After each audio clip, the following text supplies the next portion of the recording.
I am Princess Moa, and my mother, Queen Mela, and my father, King Charmo, had lived in a beautiful castle at 5617 Royal Bridge.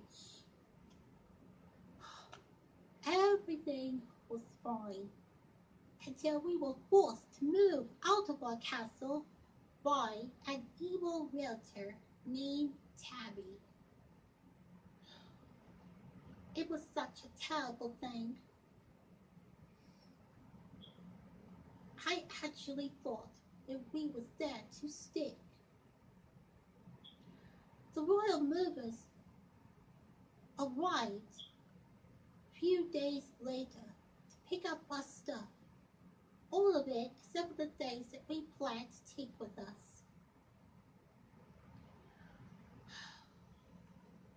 Important stuff, that is. The day that we finally left the castle, I seriously advised my father that we should stay put on the west side of North. But as usual, my father, King Charmo, always have had the urge to do things his way all the time, no matter how bad my mother and I suffer. Oh, bloody heck. Sometimes it is so hard to be a daughter. It is also very difficult to deal with parents who refuses to listen to you and continues on dragging you down to the wrong path, which is very foolish. Farewell, dear Royal Bridge, and our dear heavenly neighbors. We shall always cherish you in our hearts.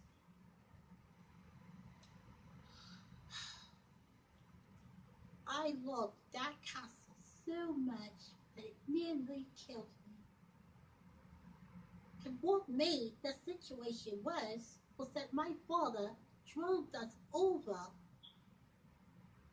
to the east side of North, even though my mother and I didn't want to be there.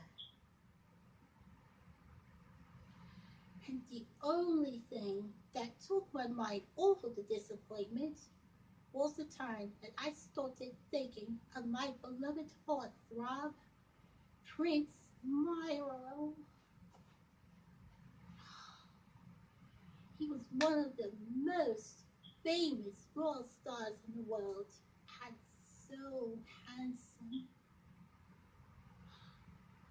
His thick, coal black hair, bright, creamy skin, and his amazing foreign accent just blows my mind all the time. I thought of him all through the day and all through the night.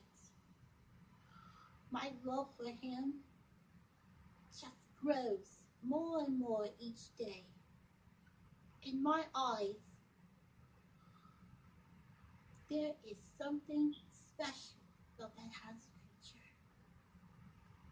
Each day I silently hope that someday that I will have a lucky shot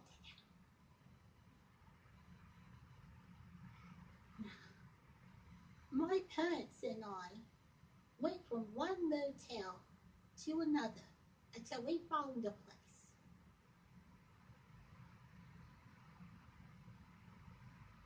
And at first, I hoped that we would soon return to the western North. But my father kept us on the east and moved us into a basement shack that was much too old to live in.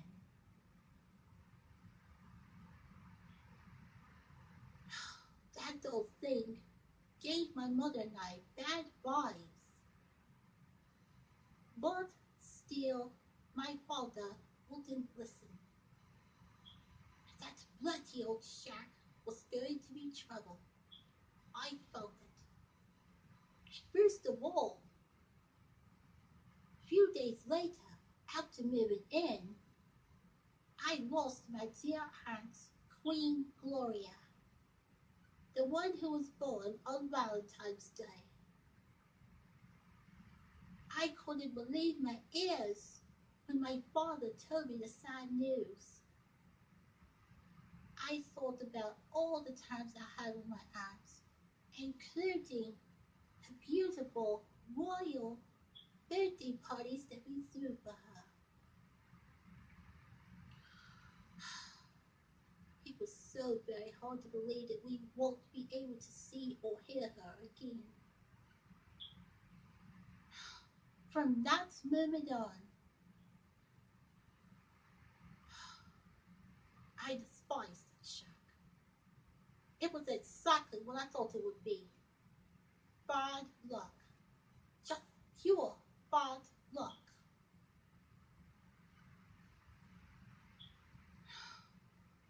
And there was no doubt in my mind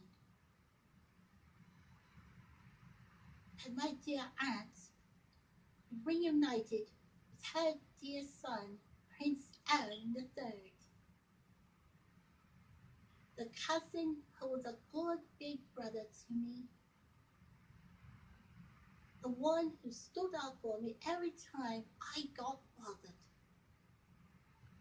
And I shall never, ever forget that as long as I live.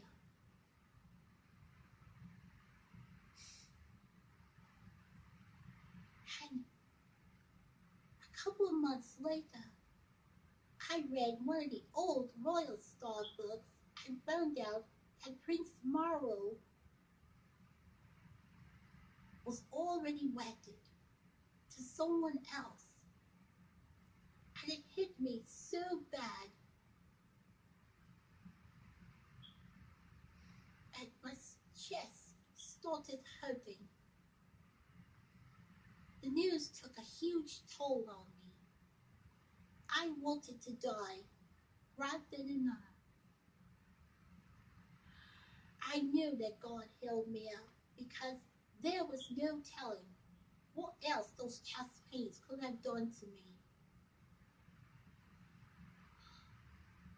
I had a feeling that it was a mini heart attack that I've had.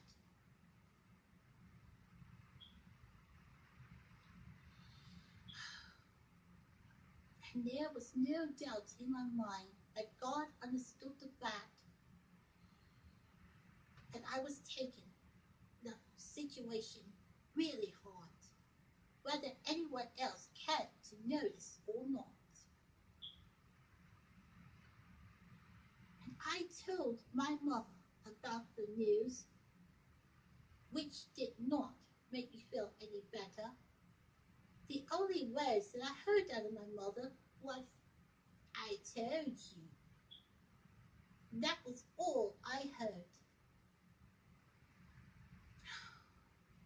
No sympathy whatsoever.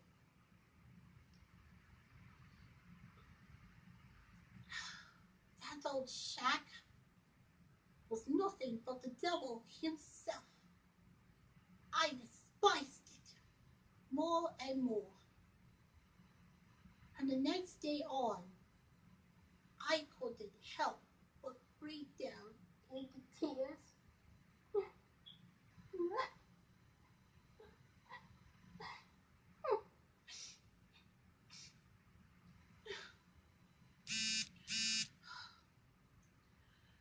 Oh, Prince Smyril, you will always be the special guy in my heart. I will always cherish you.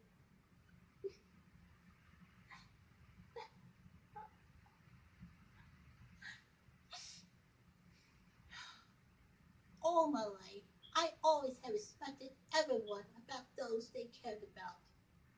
But apparently, hearing unbearable words from my folks was the only thanks I ever gotten for it.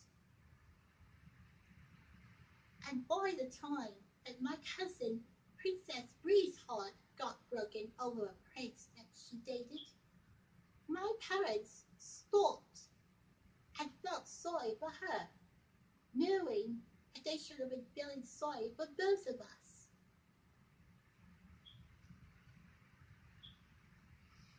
It hurt me so bad, and I silently said, well, if that's the way my parents want it, so be it.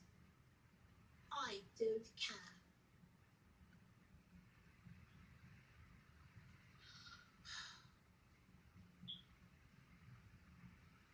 1 year later, I secretly started dreaming of a guy who looked and reminded me so much of Prince Marlon, the one that I strictly dared myself not to tell my family about.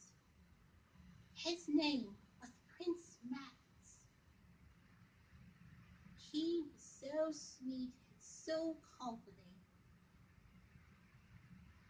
And he also had very high confidence in me. And I do hope that one day that he will appear. But still, Prince Marvel will never be deleted.